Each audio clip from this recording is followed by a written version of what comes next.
नमस्ते, मैं कलावती चावल है। आज हम बीएड सेकेंड ईयर इकोनॉमिक्स में हम पढ़ेंगे क्षेत्रीय भ्रमण के सिद्धांत। क्षेत्रीय भ्रमण के सिद्धांत। इससे पहले वाले वीडियो में हमने पढ़ा था क्षेत्रीय भ्रमण क्या होता है और उसके उद्देश्य क्या होते हैं। आज हम पढ़ेंगे क्षेत्रीय भ्रमण के सिद्धांत क्या होते हैं। क्षेत्रीय भ्रमण यानी कि चार दीवारी से बाहर ले जाकर पढ़ाना, वो हमारा होता है क्षेत्रीय भ्रमण। जो इसके जो मुख्य उद्देश्य है वो आपने पहले वाले वीडियो में पढ़े थे। अब मैं आपको बताऊंगी कि इसके सिद्धांत क्या होते हैं। अवलोकन एवं निरीक्षण कौशल का विकास का सिद्धांत। पहला जो है वो हमारा है अवलोकन एवं निरीक्षण कौशल का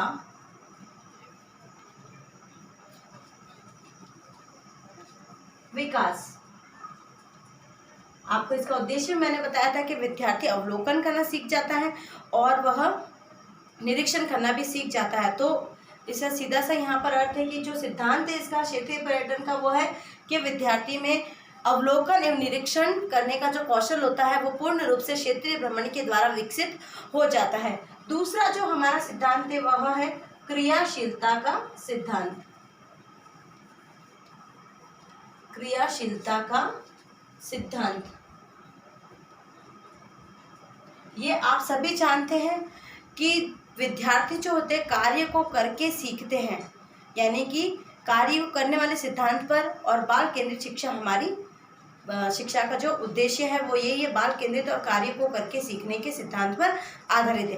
कार्य जब भी कोई होता है मतलब क्रियाशील होंगे, जब बच्चे कोई कार्य करेंगे तो उसे वह जल्दी से जल्दी सीख जाएंगे। तो जो क्षेत्रीय पर्यटक है जो है उसका सिद्धांत विद्यार्थियों को क्रियाशील बनाता है। ठीक है, अब जो हमारा इसके बाद वाले जो हम सिद्धांत की बात करेंगे वो है प्रत्यक्ष अनुभव का सिद्धांत। प्रत्यक्ष अनुभव, प्रत्यक्ष अनुभव का सिद्धांत। जब हमारी ज्ञानेंद्रियां संपूर्ण रूप से मतलब कार्य में रहेगी, मतलब वो गतिमान रहेगी हमारी ज्ञानेंद्रियां, तो हमें जो ज्ञान है वह बहुत अच्छे से अर्जित मतलब बहुत अच्छे से हमें समझ में आएगा, बहुत अच्छे से हम आत्मसात कर पाएंगे।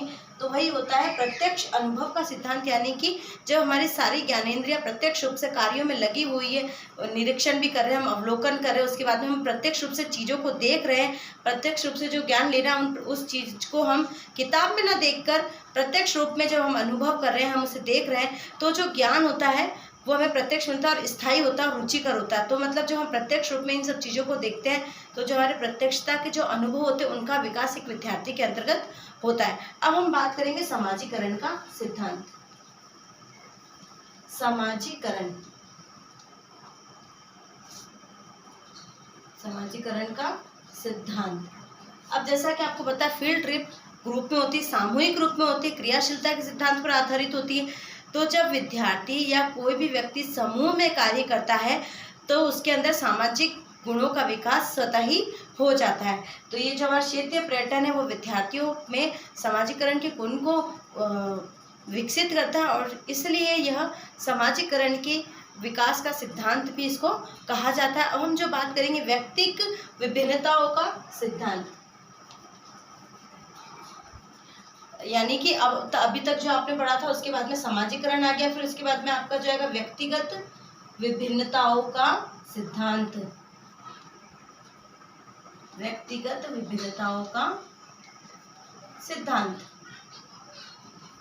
कैसे होगा, यानी कि एक जो कक्षा होती है एक मनोवैज्ञानिक दृष्टि से हमें देखना चाहिए। जब कक्षा में भिन्न भिन्न योग्यता और भिन्न भिन्न मानसिक स्तर वाले विद्यार्थी होते तो इसमें क्या होता है कि वो सभी विद्यार्थी एक समूह में होकर कार्य करते हैं, क्रियाशील रहते हैं और अपने प्रत्यक्ष ज्ञान का अनुभव करते हैं। तो ये व्यक्तिगत विभिन्नताओं का सिद्धांत, इसके अंदर जो मतलब क्षेत्रीय भ्रमण के जो सिद्धांत होते हैं वो किस सिद्धांत पर कार्य करता है, व्यक्तिगत विभिन्नताओं पर।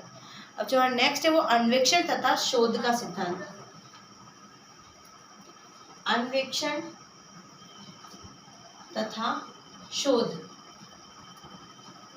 अन्वेषण और शोध करना यानी कि खोज करना।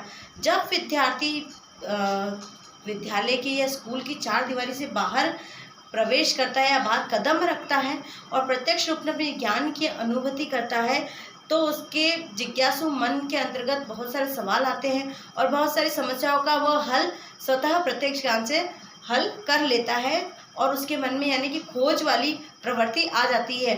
तो खोज का जो सिद्धांत है वो विद्यार्थियों में विकसित होता है क्षेत्रीय पर्यटन के माध्यम से। यानी जो प्रत्यक्ष ज्ञान देगा, जब जो चीज़ों को प्रत्यक्ष रूप में देखेगा तो जो उसके जितने भी उसने प्रत्यक्ष अपने अनुभव लिए, उन अनुभवों के आधार पर जो उसका मन है वो एक प्रकार से शोधकर्ता का कार्य करेगा।